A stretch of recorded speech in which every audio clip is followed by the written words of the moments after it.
You may be experiencing hair loss, you may have male or female pattern hair loss, and you may have read about or watched videos on microneedling devices like this bad boy here. You might be currently using a microneedling device as a part of your hair restoration program. Well, in today's video, as both a hair loss doctor and that's someone that has gone through a 10-year androgenic alopecia journey myself and has used microneedling devices extensively, I'm going to review the Doctor Pen A20. I'm going to rank it on a total score out of 20, 5 points for each category. The categories will be usability, how easy is this device to use on either yourself or patients if you're a hair loss physician, hair loss professional. How tolerable is this device? How painful is it? How much discomfort does it cause to get the result that you want? How costly is the device? So what's it going to sting your pocket to have this in your hot little hands? And then how efficacious is it? How effective is it? Does this device do what we want it to do on a regular basis or every basis, every time you use it? So each category can score a total out of 5, 5 being the best score you can get, 0 being the worst score you can get. I am going to rank this device out of 20. Stick around to learn more and to learn whether or not you should have this in your hair loss arsenal. So if you're a microneedling fan for hair loss, this video is for you.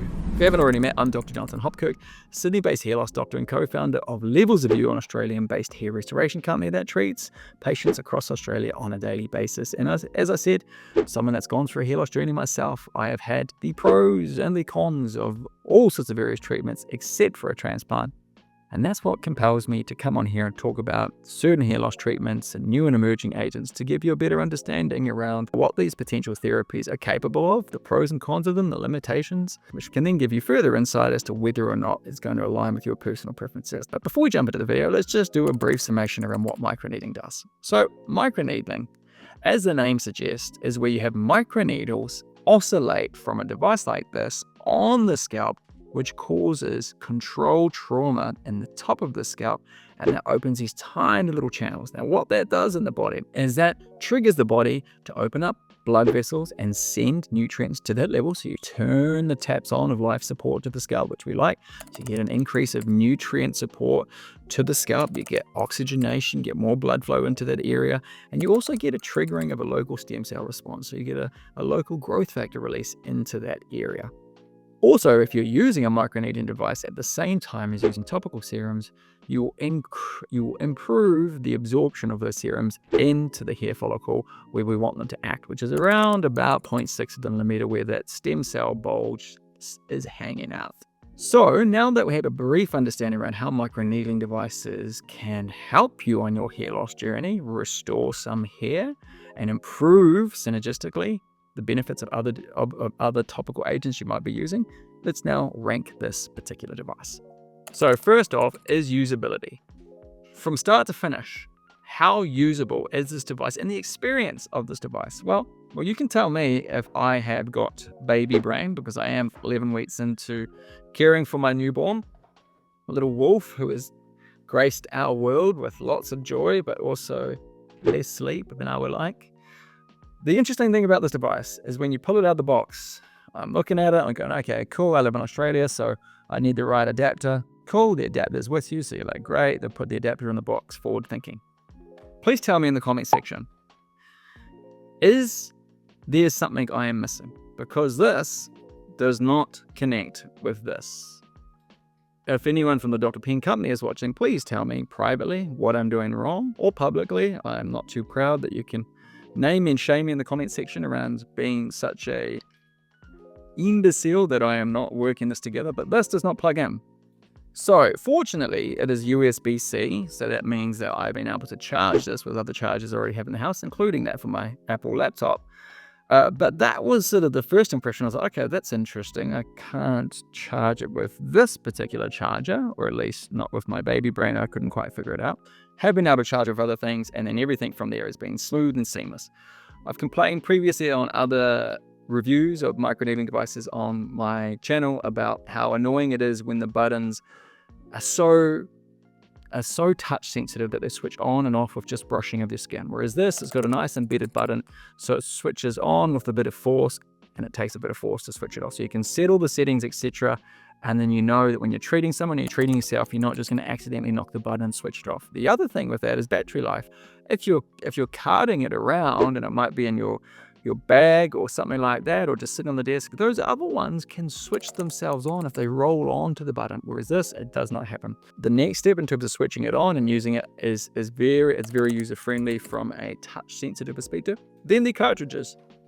So they send out cartridges with the device, but you also have to buy the cartridges because they're single use. So obviously you have to purchase the cartridges ongoing, but they're very easy to attach. And I like that they're narrow little cartridges. So these little cartridges are very narrow. I won't open it because they're about $7.99, but they're very narrow. So that means that they glide nicely between the hair fibers. So if you've got a patient with long hair, whether it be male or female, it's going to glide nicely in between those hair fibers, so you can penetrate the scalp and not penetrate here, because we want it to penetrate the scalp, which is where we want the device to take effect. So then when you actually use the device, it glides, it's beautiful, it is a nice seamless experience. I've used it on myself and then tons of patients in the clinic over the last few months. Very happy with the usability. So for me, it drops 1 point because of that adapter faux pas. So it scores a 4 out of 5 in total for usability. What about tolerability? How friendly is this beast on your scalp? I have to say, what is fantastic is that the degree of discomfort you get is proportionate to the depth that you use it at. Now, that isn't the case for all devices. Not all devices are born equal. Some devices, you can have it jacked up to 1.5 millimeters and you're still not quite feeling it. So you're like, I'm not confident that I'm getting to the depths I want to be getting at. Whereas this, I often find with good devices that when you get to about 1 millimeter penetration, that's when people start feeling just a little bit antsy. They start feeling it about, well, this device is bang on that. You get to about 1 millimeter, either on myself or on patients, and that's about when it starts just getting a little bit more uncomfortable. And when you jack it up past that, which I wouldn't typically, then that's going to be much more uncomfortable. So when you're going at the depths that I am, which is anywhere from about 0.6 of a millimeter to a millimeter, because that's where, the studies are now alluding to, more shallow depths are getting superior results. There's other videos that I've done on this that you can check out here. But at that 0.6 to 1 millimeter depth, it is a very comfortable procedure for patients to endure. It's very comfortable for yourself to endure. And there's also some other devices where the actual cartridge itself, the microneedling cartridge, pulls at the hair, whereas these cartridges do not. So it gets a 5 out of 5 for me on tolerability. Next is effectiveness. How effective is this device?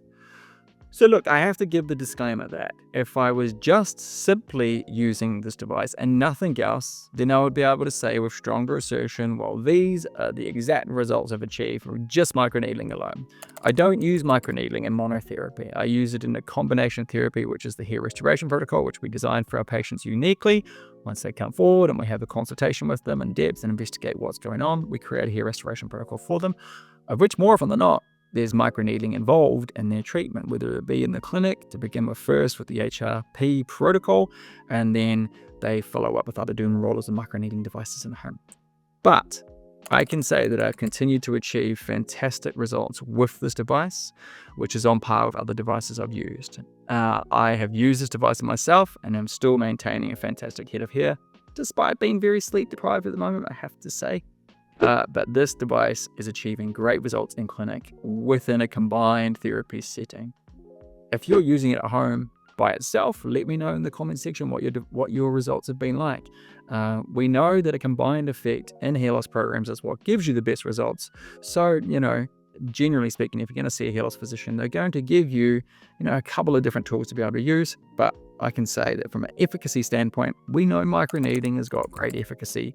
We've got great literature behind it. There was that paper that I reported on in a previous video, which you can watch here, where they figuratively split 30 heads, male scalps with androgenic alopecia, did microneedling on one side of the scalp, plus PRP and microneedling on the other side of the scalp, and they scored pretty much the same results. So we know microneedling is an effective tool.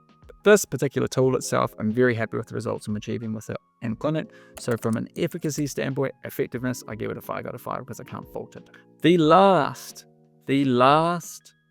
category is cost. What will this bad boy sting you if you buy it off the Doctor Pen website? It cost AUD $999. So that's a bit steep for a microneedling device if you're going to look to use it at the home. When we know there's other devices like the M8 from Doctor Pen that are sort of circa $300.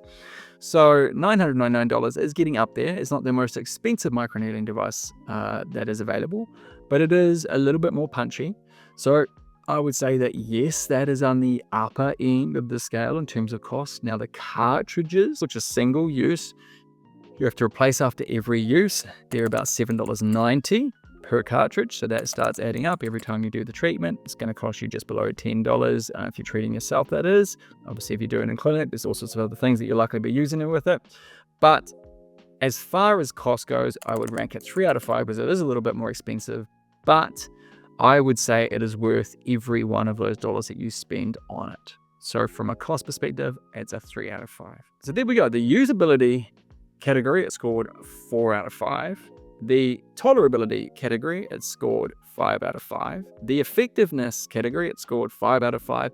And the cost category, it scored a 3 out of 5. So the total score for this device out of 20, the Doctor Pen A20 scores 17 out of 20, which is a fantastic score. I could not recommend this device enough. Obviously, run that past your healthcare professional, hair care, hair physician first to make sure that it is the right thing for you to be doing microneedling, because we are all individuals and unique. And as I said, this is not medical advice, but just a discussion about this particular tool from an educational standpoint. But I particularly like it. I've enjoyed the results I've been achieving in clinic, and I've been enjoying using it myself personally. I hope you've enjoyed today's review. If you have some comments or questions, please plug them away in the comments section below. If you got value out of this video and you like such videos, like and subscribe, and I will see you next week as we dive back into the minoxidil world, as I will be comparing minoxidil orally with minoxidil topically head to head in the same randomized controlled trial. And this is the only randomized controlled trial comparing the two together that I am aware of. See you next week. Have a good week. To good health and good hair. Cheers.